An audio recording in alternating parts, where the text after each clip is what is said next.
ಪಶ್ಚಿಮ ಏಷ್ಯಾದಲ್ಲಿ ನಡೆಯುತ್ತಿರುವ ಯುದ್ಧದ ಉದ್ವಿಗ್ನ ಪರಿಸ್ಥಿತಿ ದಿನದಿಂದ ದಿನಕ್ಕೆ ಕಾವು ತೀವ್ರಗೊಳ್ಳುತ್ತಿದೆ. ವಿಶೇಷವಾಗಿ ಇರಾನ್ ಮತ್ತು ಅಮೆರಿಕದ ನಡುವಿನ ಒಂದು ಕೋಪ ತಾಪ ಹೆಚ್ಚುತ್ತಿರುವ ಹಿನ್ನೆಲೆಯಲ್ಲಿ ಯುಎಸ್ ಏರ್ ಫೋರ್ಸ್ ಯುದ್ಧ ವಿಮಾನಗಳು ಬ್ರಿಟನ್ನ ಸೈನಿಕ ತಾಣಗಳಿಗೆ ಆಗಮಿಸಿರೋದು ಜಾಗತಿಕ ಮಟ್ಟದಲ್ಲಿ ದೊಡ್ಡ ಚರ್ಚೆಗೆ ಕಾರಣವಾಗಿದೆ. ಇತ್ತೀಚೆಗೆ ಹೊರಬಂದ ದೃಶ್ಯಗಳಲ್ಲಿ ಅಮೆರಿಕದ ಯುದ್ಧ ವಿಮಾನಗಳು ಬ್ರಿಟನ್ನ ರಾಫ್ ಫೇರ್ಫೋರ್ಡ್ ಏರ್ ಬೇಸ್ ಸೈನಿಕ ತಾಣಕ್ಕೆ ಆಗಮಿಸುತ್ತಿರುವುದು ಕಂಡುಬಂದಿದೆ. ವರದಿಗಳ ಪ್ರಕಾರ ಅಮೆರಿಕದ ಬಲಿಷ್ಠ ಬಾಂಬರ್ ವಿಮಾನಗಳು ಹಾಗೂ ಭಾರಿ ಸೈನಿಕ ಸಾಗಣೆ ವಿಮಾನಗಳು ಬ್ರಿಟನ್ನ ತಾಣಕ್ಕೆ ಇಳಿದಿದೆ. ವಿಶೇಷವಾಗಿ ರಾಕ್ವೆಲ್ B-1B ಲ್ಯಾನ್ಸರ್ ಬಾಂಬರ್ಗಳು ಇಲ್ಲಿ ನಿಯೋಜಿಸಲ್ಪಟ್ಟಿದ್ದು ಅವುಗಳನ್ನು ರಕ್ಷಣಾತ್ಮಕ ಕಾರ್ಯಾಚರಣೆಗಾಗಿ ಬಳಸಲಾಗುತ್ತದೆ ಎಂದು ಬ್ರಿಟನ್ ರಕ್ಷಣಾ ಇಲಾಖೆ ತಿಳಿಸಿದೆ. ಈ ವಿಮಾನಗಳು ಅಗತ್ಯವಿದ್ದರೆ ಕ್ಷಿಪಣಿ ದಾಳಿಯನ್ನು ತಡೆಹಿಡಿಯಲು ಮತ್ತು ಪ್ರಾದೇಶಿಕ ಭದ್ರತೆಯನ್ನು ಬಲಪಡಿಸಲು ಸಿದ್ಧವಾಗಿದೆ. ಈ ನಿಯೋಜನೆಗೆ ಬ್ರಿಟನ್ ಸರ್ಕಾರವು ಅನುಮತಿ ನೀಡಿದೆ. ಬ್ರಿಟನ್ ಪ್ರಧಾನಿ ಕೇರ್ ಸ್ಟೇಮರ್ ಅಮೆರಿಕದ ವಿನಂತಿಯನ್ನು ಒಪ್ಪಿಕೊಂಡಿದ್ದು ಬ್ರಿಟನ್ನ ಸೈನಿಕ ತಾಣಗಳನ್ನು ರಕ್ಷಣಾತ್ಮಕ ಕಾರ್ಯಾಚರಣೆಗಳಿಗೆ ಬಳಸಲು ಅವಕಾಶ ನೀಡಿದ್ದಾರೆ. ಇದರ ಉದ್ದೇಶ ಇರಾನ್ ಪ್ರದೇಶದ ಮೇಲೆ ಕ್ಷಿಪಣಿ ದಾಳಿ ನಡೆಸುವ ಸಾಧ್ಯತೆಯನ್ನು ತಡೆಗಟ್ಟುವುದು ಮತ್ತು ಮಿತ್ರ ರಾಷ್ಟ್ರಗಳ ಭದ್ರತೆಯನ್ನು ಕಾಪಾಡುವುದು ಎಂದು ಸರ್ಕಾರ ಸ್ಪಷ್ಟಪಡಿಸಿದೆ. ಮಾರ್ಚ್ ಮೊದಲ ವಾರದಲ್ಲೇ ಕನಿಷ್ಠ 4 ಬಾಂಬರ್ ವಿಮಾನಗಳು ಬ್ರಿಟನ್ನ ಸೈನಿಕ ತಾಣಕ್ಕೆ ಆಗಮಿಸಿದ್ದವು ಎಂದು ವರದಿಗಳು ತಿಳಿಸಿವೆ.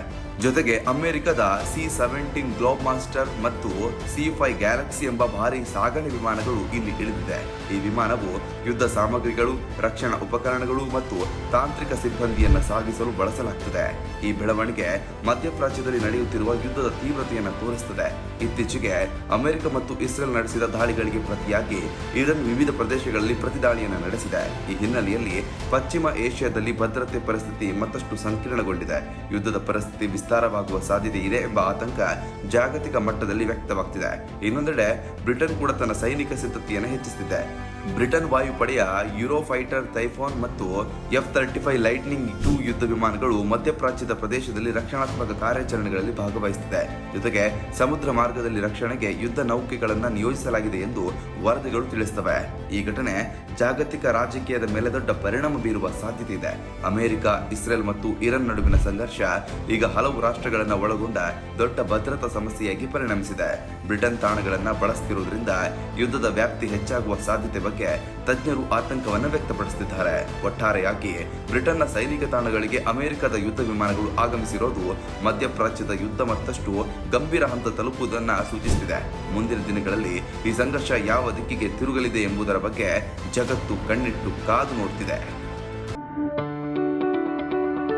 ಯಾವುದೇ ಸುದ್ದಿಯ ಅಪ್ಡೇಟ್ ಅನ್ನ ಮಿಸ್ ಮಾಡ್ಕೊಳ್ಬಾರ್ದು ಅಂದ್ರೆ ಈಗ್ಲೇ ಒನ್ ಇಂಡಿಯಾವನ್ನ ಸಬ್ಸ್ಕ್ರೈಬ್ ಮಾಡಿ.